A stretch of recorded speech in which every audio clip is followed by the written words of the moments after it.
Baiklah, selamat kembali ke sesi pembelajaran untuk hari ini. Bagi tajuk isi tersurat dan isi tersirat bagi unit 20 ternakan yang berfaedah. Bahan-bahan yang kamu perlukan hanyalah buku aktiviti muka surat 54 dan 55. Baiklah, kita lihat apa objektif pembelajaran kita pada kali ini.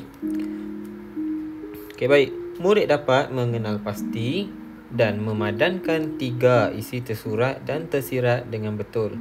Jadinya kita nak kenal pasti dan kita padankan isi tersurat dan isi tersirat. Kita tengok dulu apa yang dimaksudkan dengan isi tersurat dan isi tersirat.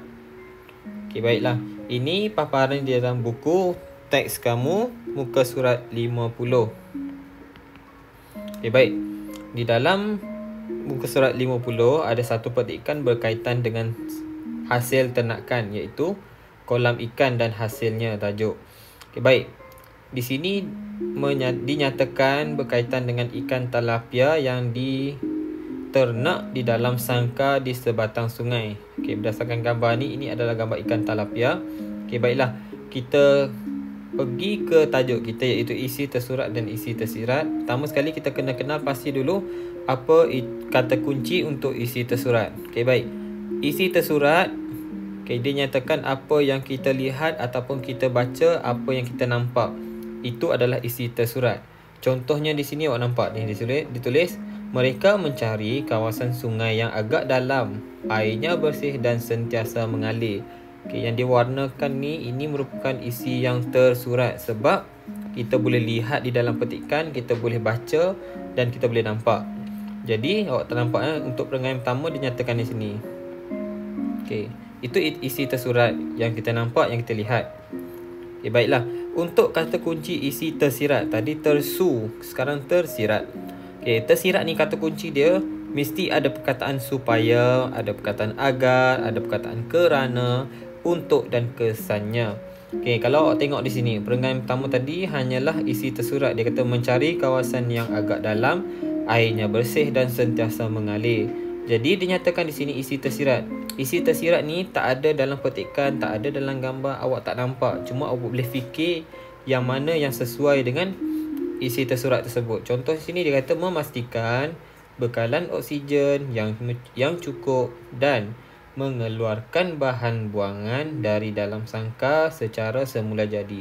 Jadi ayat yang dinyatakan di sini, yang petikan yang dinyatakan di sini tiada di dalam petikan di atas, tak ada langsung dalam petikan. Kenapa dia cari kawasan yang airnya agak dalam? Kita kata kerana ataupun untuk memastikan. Kita gunakan ni, untuk memastikan bekalan oksigen yang cukup dan mengeluarkan bahan buangan. Jadi digunakan untuk ke sini, tujuan dia. Jadi di sini tiada dalam petikan, kita kena fikir sendiri. Itu kata kunci untuk isi tersurat dan isi tersirat. Isi tersurat apa yang kita lihat, isi tersirat dia berkait dengan isi tersurat tapi tiada dalam petikan. Kita kena fikir sendiri menggunakan kata kunci yang cikgu dah nyatakan di bawah ini. Baik, itu sedikit tentang isi tersurat dan isi tersirat. Baiklah, untuk tugasan yang pertama, ini yang tugasan dalam buku aktiviti muka surat 54 dan 55. Untuk tugasan yang pertama ni, untuk tugasan isi tersurat dan isi tersirat. Cikgu nyatakan tugasan, tajuk dia isi tersurat sahaja kerana awak nampak jawapan yang pertama, awak tengok sini, pertama, kedua dan ketiga serta yang keempat ini adalah jawapan kepada isi tersurat. Jadi kita kena tengok gambar yang dia nyatakan di sini. Gambar yang pertama ni gambar ini menunjukkan seorang lelaki pergi memukat ikan. Gambar yang kedua, mereka dapat ikan dan balik mereka potong ikan. Ini apa yang kita boleh nampak dalam gambar. Yang kita nampak ni adalah isi tersurat. Baiklah, yang ketiga. Ketiga, dia memasukkan ikan ke dalam ke dalam bekas. Kalau awak nampak bekas ni, dia menggaul sesuatu. Yang keempat, yang seterusnya, selepas digaul, lebihan-lebihan ikan itu dia ambil juga untuk dimasak atau digoreng. Jadi inilah yang dia nyatakan di dalam gambar ini. Baik. keempat-empat yang ada di atas ni adalah isi tersurat. Jadi kalau awak perasan di dalam kotak-kotak di tengah-tengah ini adalah isi tersirat, iaitu mendapat banyak ikan. Dalam ni dia tak tulis pun mendapat banyak ikan. Okey, boleh dimakan untuk mendapatkan duit. Ikan yang bersih, ikan menjadi masin.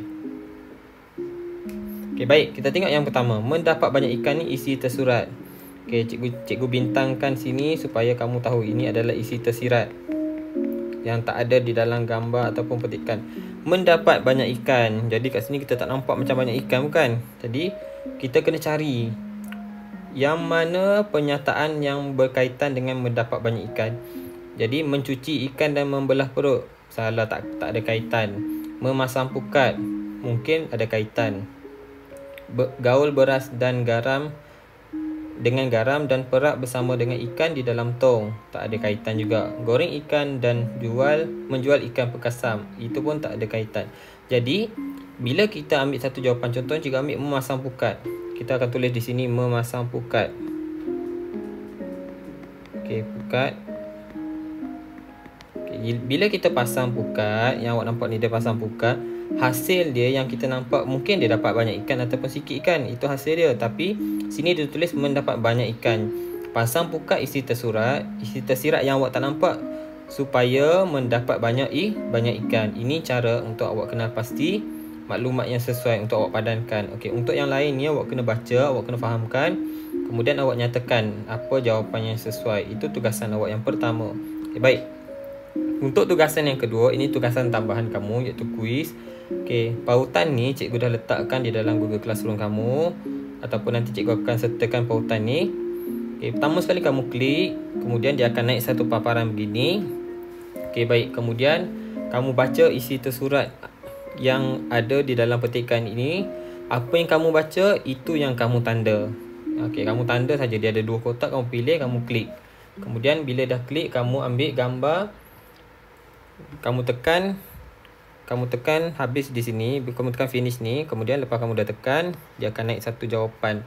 Bila dah naik jawapan, okey, kamu ambil gambar dan hantar kepada cikgu. Itu tugasan yang kedua, tugasan tambahan kamu. Okey, baik.